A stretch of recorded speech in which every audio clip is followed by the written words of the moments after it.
નમસ્કાર મિત્રો, સ્વાગત છે તમારું આપણી ચેનલ જીબી ગુરુ પર। આ વિડીયોમાં હું તમને જણાવીશ કે તમારા ઘરે સોલાર પેનલ લગાવેલ છે તો તમારા મીટરના રીડિંગ કઈ રીતે ચેક કરવા, ઇમ્પોર્ટ રીડિંગ એટલે શું, એક્સપોર્ટ રીડિંગ એટલે શું અને જનરેશન મીટર રીડિંગ એટલે શું, આ બધું સરળ ભાષામાં સમજાવીશ। તો આ વિડીયો છેલ્લે સુધી જોતા રહેજો અને ચેનલને સબસ્ક્રાઇબ કરી લેજો।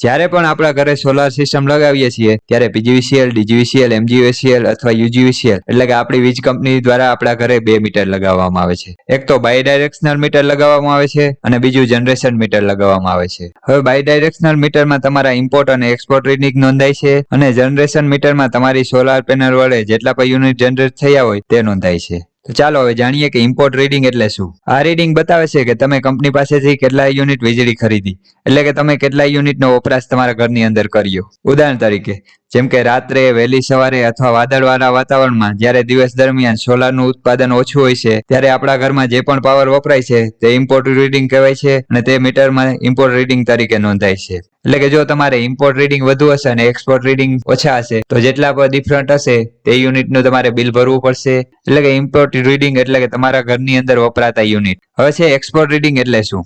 એક્સપોર્ટ રીડિંગ બતાવે છે કે તમે સોલાર પેનલ દ્વારા જનરેટ થતી વધારાની વીજળી કંપનીને વેચો છો તે યુનિટ। ઉદાહરણ તરીકે જેમ કે દિવસ દરમિયાન જ્યારે સૂર્યપ્રકાશ વધુ હોય છે ત્યારે ઘરમાં ઓછો વપરાશ હોય છે તો વધારાનો પાવર લાઇનમાં જાય છે તેને એક્સપોર્ટ રીડિંગ કહેવાય છે અને મીટરમાં એક્સપોર્ટ રીડિંગ તરીકે નોંધાય છે। એટલે કે તમારા સોલાર પેનલ વડે જેટલી પણ વીજળી ઉત્પન્ન થાય તેમાંથી વધારાની વીજળી હોય તે તમે લાઇન ઉપર મોકલો તેને એક્સપોર્ટ રીડિંગ કહેવાય છે। એટલે કે જો તમારે એક્સપોર્ટ યુનિટ વધારે હોય અને ઇમ્પોર્ટ યુનિટ ઓછા હોય તો વધારાની યુનિટની રકમ તમારા બિલમાં જમા મળશે। અને બીજું મીટર લગાવેલું હોય છે જનરેશન મીટર, જેની અંદર આપણા ઘરે સોલાર પેનલ દ્વારા જેટલા યુનિટ જનરેટ થાય છે તેને જનરેશન યુનિટ કહેવાય છે અને તે જનરેશન મીટરમાં નોંધાય છે। તો ચાલો હવે જાણી લઈએ કે મીટરમાં ઇમ્પોર્ટ અને એક્સપોર્ટ રીડિંગ કઈ રીતે ચેક કરવા। તો ચાલો મારી પાસે એક બાયડાયરેક્શનલ મીટરનો વિડીયો છે તો તે તમને બતાવી દઉં અને જોઈ લઈએ કે ઇમ્પોર્ટ અને એક્સપોર્ટ યુનિટ કઈ રીતે ચેક કરવા મીટરની અંદર। તો આ છે બાયડાયરેક્શનલ મીટરનો વિડીયો, જેની અંદર તમે જોઈ શકો છો 1233 જે ઇમ્પોર્ટ રીડિંગ છે। અહીં આવે છે આઈ એટલે કે ઇમ્પોર્ટ રીડિંગ, IKWH એટલે કે ઇમ્પોર્ટ રીડિંગ, જે અલગ અલગ મીટરમાં અલગ અલગ આવે છે। અમુકમાં IMP લખેલા આવતું હોય છે, અમુકમાં ઇમ્પોર્ટ લખેલા આવતું હોય છે, અમુકમાં એરો બટન દબાવેલ હોય છે, જે હું તમને લાસ્ટમાં બધા ફોટો બતાવી દઈશ કે તમારા મીટરની અંદર કઈ રીતે ઇમ્પોર્ટ અને એક્સપોર્ટ રીડિંગ બતાવે છે। તો આ તમે જોઈ શકો છો બાયડાયરેક્શનલ મીટરમાં 1233 IKWH એટલે કે ઇમ્પોર્ટ KWH છે। ચાલો હવે આગળ જોઈએ। પછી આ છે 8000 EKWH, E એટલે કે એક્સપોર્ટ યુનિટ, જે તમારા મીટરમાં તમે જોઈ શકો છો કે EKWH એટલે કે એક્સપોર્ટ યુનિટ। તો અહીં તમારા મીટરની અંદર 8000 એક્સપોર્ટ KWH છે એટલે ઇમ્પોર્ટ યુનિટ જે તમારા 1233 છે। તો આ રીતે તમે તમારા મીટરની અંદર ઇમ્પોર્ટ અને એક્સપોર્ટ રીડિંગ ચેક કરી શકશો, જેમાં અલગ અલગ આવતા હોય છે, ઇમ્પોર્ટ લખેલા આવે છે, એરો બટન આવે છે। તો તમને હું બતાવી દઉં કે કઈ રીતે લખેલા આવે છે, તેના મારી પાસે ફોટો છે તે હું તમને બતાવી દઉં। તો અમુક મીટરમાં આ રીતે ડિસ્પ્લે થશે, જેમાં તમને એરો બતાવેલ હશે અને આ તમારા ઇમ્પોર્ટ રીડિંગ હશે।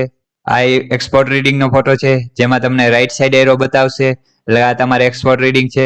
અમુક મીટરમાં આ રીતે બતાવશે જેમાં ઇમ્પોર્ટ લખેલ છે અને લેફ્ટ સાઈડ એરો મારેલ છે અને KWH લખેલ આવશે, અને આ રીતે એક્સપોર્ટ યુનિટ બતાવશે જેમાં KWH લખેલા હશે અને ઉપર એક્સપોર્ટ લખેલા હશે। તો આ રીતે અલગ અલગ કંપનીના મીટરમાં અલગ અલગ તમને ઇમ્પોર્ટ અને એક્સપોર્ટ જોવા મળશે। અમુકમાં એરો બતાવશે, અમુક IMP ઇમ્પોર્ટ લખેલા હશે, અમુકમાં EXP એટલે કે એક્સપોર્ટ લખેલા હશે, અમુકમાં આ રીતે ફૂલ લખેલા છે ઇમ્પોર્ટ અને એક્સપોર્ટ, અમુકમાં ખાલી એરો જ બતાવશે। તો આ રીતે તમે તમારા બાયડાયરેક્શનલ મીટરની અંદર તમારા ઇમ્પોર્ટ અને એક્સપોર્ટ રીડિંગ ચેક કરી શકશો। તો ચાલો હવે મારી પાસે એક જનરેશન મીટરનો વિડીયો છે તો તે તમને બતાવી દઉં। તો આ જનરેશન મીટરનો વિડીયો છે, જેની અંદર તમને સોલાર લાગ્યું ત્યારથી અત્યાર સુધીના જેટલા પણ જનરેટ યુનિટ થયા છે તે તમને જનરેશન મીટરની અંદર બતાવશે, જે KWH તરીકે ડિસ્પ્લે થશે। તો ચાલો જોઈ લઈએ।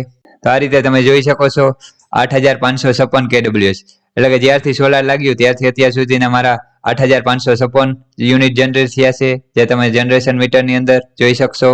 તો આ રીતે તમે બાયડાયરેક્શનલ મીટર અને જનરેશન મીટરના યુનિટ ચેક કરી શકશો।